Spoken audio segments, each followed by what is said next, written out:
Hello and welcome back to our channel. So today in this video we will be talking about how to redeem your Apple gift card.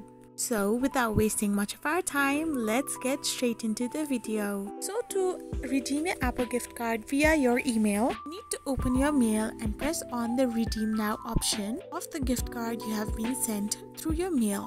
So after you press on redeem now, you need to simply sign in into your iTunes store. So for this, you need to simply type in your password and press on the send option.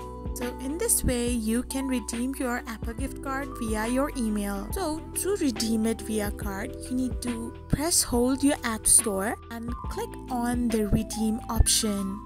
For this, you need to click on the use camera option after you are redirected to this page. So now you need to simply scan your 16-digit code on your Apple gift card, and once the scanning process is done, you can get your Apple gift card redeemed in your account. So this is how you redeem your Apple gift card.